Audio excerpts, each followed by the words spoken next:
Well, hello and welcome back to my channel. I'm Lisa, and if you're new here, this is Southern Yankee Designs. In this video, I'm going to do a little something different, and I hope y'all are going to be patient with me because I really feel strongly about this video, and I'm going to have a small series about this topic. And it's not going to be about DIYs. It's not going to be paint tutorials or thrift flips or interior design. This is going to be something a little different.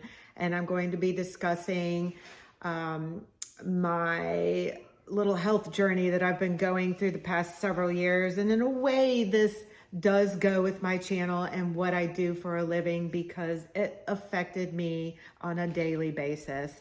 And I have had so many women and friends reach out to me after posting my end result of what I went through. I've had so many women ask me questions and reach out to me and want to know, how I'm doing and what I was feeling. And I figured, you know what, I was going to keep this silent, but I am not. I'm going to share it with you because if I can help one person, that's going to make my heart so happy. Because I had that one person that was a friend of mine that went through this journey. And man, I'm going to tell you, if it wasn't for her, I would probably still be in the dark and wondering, am I crazy? Or is what I'm feeling real?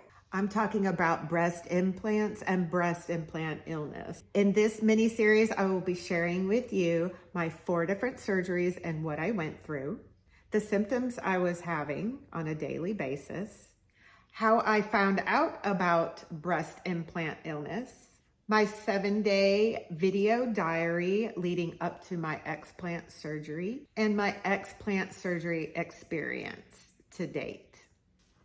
So I got my first set of implants in 1994.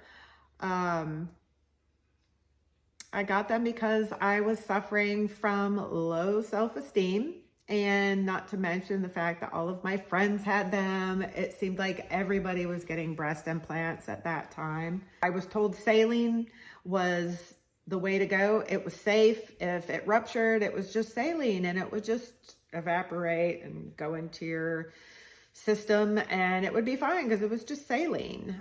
I was told that they were safe and I had nothing to worry about, and saline was the way to go. So those are the ones that I chose. So the only research that I did do was the placement of the implant, which was over or under the muscle.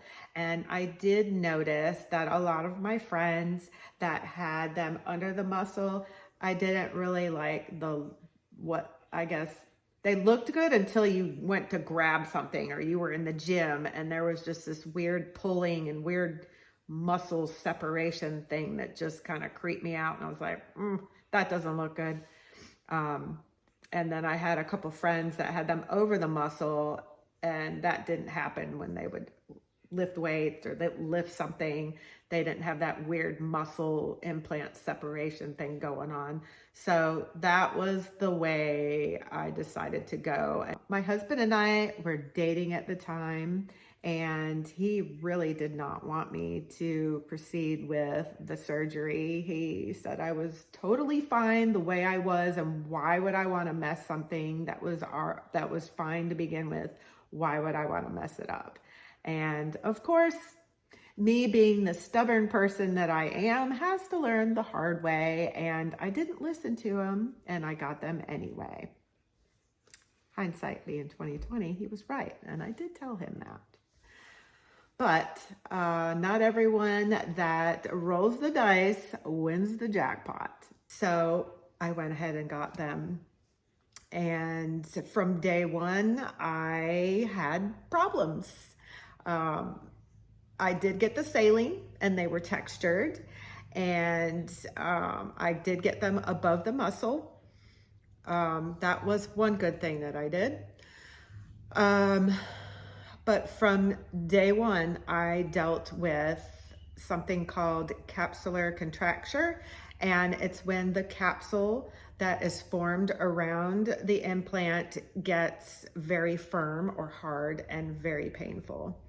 And I reached out to my doctor, and he did this thing, I don't even know what they call it, and I don't even know if he was supposed to do it, but I was warned that it could rupture my implant. He basically took each implant and quickly squeezed them very hard and broke up that scar tissue, and I called it popping my boobs. So yeah, I had the whole boob popping experience 3 times. And like I said, that seemed to work, at least kind of break up that scar tissue so it wasn't so hard and painful, but it didn't feel good going through that. Looking back from day one, I've always kind of had an issue with my implants. And when you're that young, it's almost like you just don't really pay attention. I didn't pay attention to, you know, what my body was trying to tell me. Obviously with the capsular contracture, my body just did not like them from day one. I chose to have the saline implants thinking that they were going to be so much safer. And when I found out the actual shell of the saline implant, and they were textured, which was not good, I was extremely nervous and very upset and mad at myself. And all of the above. I had all of those emotions, and I just remember crying to my doctor saying I didn't want silicone in there. I wanted saline. And he expressed to me that I have saline implants, but the shell is made of silicone. So technically, I might as well have gotten the silicone. But yeah, so that was my experience with my first implant. 15 years or so later, I ended up getting pregnant with my daughter, and I breastfed. Everything was normal, and I just didn't think twice about it until, gosh, it was probably about 24 years of having them. I noticed that my bags almost looked like they were deflating or had a slow leak because they weren't full. I could see like this rippling on the top, and it looked like I had like 3 nipples because the bag was kind of poking out here, and it looked like I had 2 in 1, and it just didn't look good. And it felt kind of itchy, and irritated inside is the best way to describe it. So then I started investigating having them replaced, because when you have implants, it's not a one and done surgery. It is a maintenance program you are on for life. So I really wish I would have thought about that before I did what I did, but you know, you live and learn. And my daughter has watched me go through this journey, and I know she's learned so much of what not to do because mom did it. And if I could help anyone else, that would just make me feel so good, because I wish I had the knowledge when I was younger. I wish I mean, there wasn't even internet. There might have been internet, but I'm dating myself here. There wasn't social media when I was in my 20s and going through all of this. So I think it's really important that these stories are shared. And that's it for this video. I'm not going to keep rambling. I'm going to try to keep these videos short and to the point. I really appreciate y'all watching and being patient with me. Like I said, I know this has nothing to do with DIY, paint tutorials, thrift flips, and all that, but I really think it's important. And this is my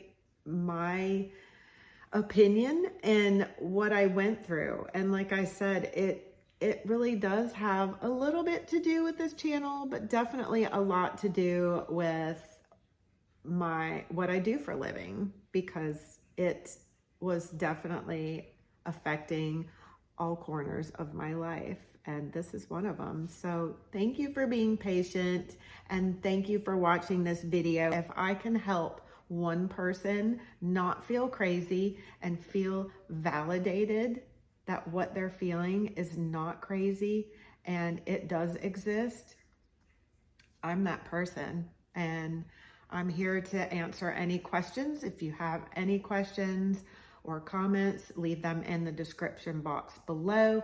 Please be kind, and thanks again for watching. I'll see you in my next video. I have to say something. My daughter actually vacuumed and cleaned and scrubbed her toilet. She actually cleaned her room. Like, didn't just shove stuff in corners and try to hide it like an 8-year-old. She's 18 now. She scrubbed her toilet.